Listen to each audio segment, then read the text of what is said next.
Now, Argentina officials are in Washington for crunch talks with the International Monetary Fund about accelerating their loan payments. The IMF has offered $50 billion to help the country avert an economic crisis. We can cross live now to Buenos Aires, our correspondent there, Daniel Gallas.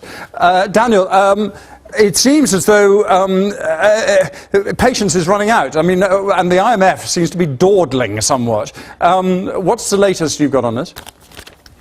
Well, there is still a little bit of patience left. People here in Buenos Aires are still waiting to see what will happen today in these meetings. And the IMF has shown itself very sympathetic to Argentina's pleas of trying to quicken the payments of this $50 billion package for Argentina. It already agreed to give it the money. It's just a question of giving it more money now. Argentina is stepping up with its reforms. It is stepping up with spending cuts, and it also announced a new tax saying that by next year it will have its finances in shape and equilibrium.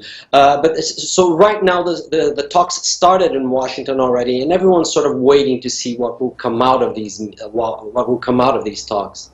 What's the atmosphere like in Buenos Aires? I mean, in terms of actually people's attitudes towards this crisis. Well, yesterday was a very dramatic day and full of news. The president went on television. He spoke he had quite a long speech, very sentimental about the need to carry out these reforms. And people this morning, they were still trying to understand what they were making of the president's promise. I think they're mostly waiting to see what will happen to the peso. We're seeing the peso lose a little bit of value, but not too much. I guess no one's really trading that much, just waiting to see what happens.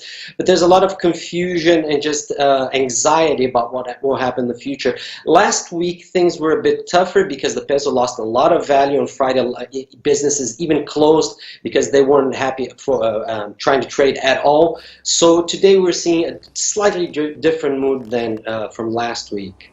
And as regards the government itself, do you feel at the moment that is solid? Is it safe? Well, the government is now reshuffling its cabinet. It is changing the leadership. It acknowledged some of its mistakes. But I guess it all has to do with how investors react in this case. Will investors keep taking their money out of Argentina or not?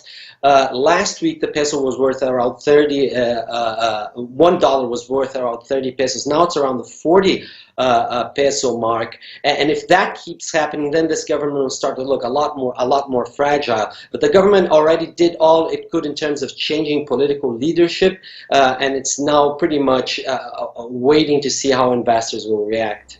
Daniel Gallas, thanks very much indeed. Quick look at the markets now before we go. All of them going south just a little bit. We have had today, Amazon just poked its head above the $1 trillion mark. Second company in the world ever to be worth more than $1 trillion, after Apple, of course. But on a whole, the markets in the States all down. That's it. Goodbye.